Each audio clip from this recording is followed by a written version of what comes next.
मित्रांनो, आता नव्याने तुम्ही 1 तारखेपासून आंदोलन सुरू करताय, 1 मेपासून नव्याने पुन्हा एकदा सुरू करताय. आधीच्या आंदोलनाला जवळपास 1 वर्ष झालेलं आहे, पार पडलेलं आहे. तुमच्या आंदोलनाचं, तुम्ही वेगवेगळी आंदोलनं सुरू करण्याचं हे 21वं वर्ष आहे. अशा वेळेला आधी केलेली आंदोलनं किंवा विशेषतः गेल्या वर्षभरातलं आंदोलन हे कुठे चुकलं किंवा कुठे चांगलं झालं किंवा कुठे आपण कमी पडलो, असा काही मांडणी आपण केलेली आहे का तुम्ही तुमच्या सहकार्यांनी? या गोष्टी चांगल्या झाल्या, या गोष्टी अधिक चांगल्या करता आल्या असत्या असं आता वाटतं का मागे वळून बघताना?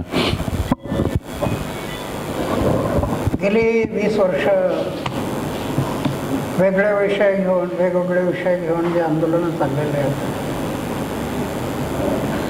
या आंदोलनाच्या पाठीमागचा उद्देश एकच आहे: समाजाचं हित, राज्याचं आणि राष्ट्राचं उज्ज्वल भविष्य.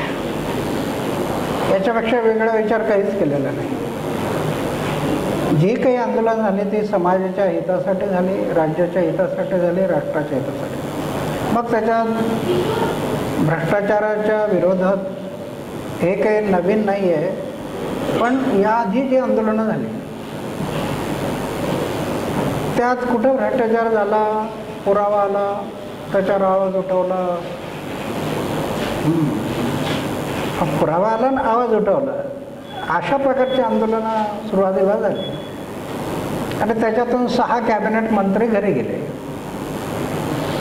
400 पेक्षा जास्त ऑफिसर घरी गेले. पण प्रश्न निर्माण झाला की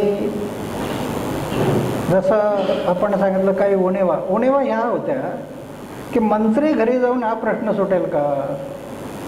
त्यांची जागा घ्यायला तर दुसरे उभेच आहेत. अधिकारी घरी जाऊन प्रश्न सुटेल का? याच आठवड्यातलं उदाहरण आहे की एक कलेक्टर 248 कोटी रुपये जमा करतात. तर प्रश्न त्यावेळेला मग हा उभा झाला की मंत्री अधिकारी घरी जाऊन हा प्रश्न सुटणार नाही. तर जोपर्यंत सिस्टम बदलत नाही, व्यवस्था बदलत नाही, तोपर्यंत भ्रष्टाचाराला आळा बसणं शक्य नाही. आणि म्हणून ही पहिली आंदोलनं जी झाली त्याच्यानंतर मग सिस्टम बदलण्याची आंदोलनं जी सुरू झाली ती 1995 माहितीचा अधिकार.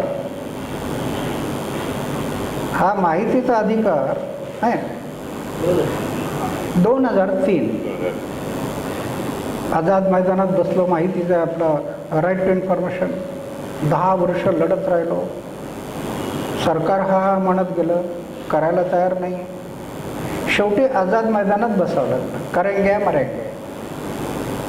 आणि 12 दिवसाच्या उपोषणानंतर राष्ट्रपतींनी ह्या कायद्यावरती सही केली, कारण सबंध महाराष्ट्रातली जनता उभी झाली. आणि 2002 मध्ये 2003ला तो कायदा मंजूर केला राष्ट्रपतींनी, पण 2002 पासूनच मंजूर झाला असं जाहीर केलं. ग्रामसभेने विधानसभेला निर्माण केलं, लोकसभेला निर्माण केलं. कारण आमदारांना यांनी पाठवलं, आपले सेवक म्हणून, खासदारांना यांनी पाठवलं. त्याच्यामुळं झाली विधानसभा आणि लोकसभा. विधानसभा आणि लोकसभेची जननी आहे ग्रामसभा. म्हणून ग्रामसभेला अधिकार मिळाले पाहिजे. त्याच्यावर 6 वर्ष मी लढलो. सिस्टम, व्यवस्था बदलणं. R पाटील मग ग्रामविकास मंत्री होते. त्यावेळेला मी सारखं त्याच्यावर आंदोलन, 6 वर्ष आंदोलन केलं. आणि शेवटी सरकारने तो कायदा केला, पण तो त्याच्यात उणेवर राहिले.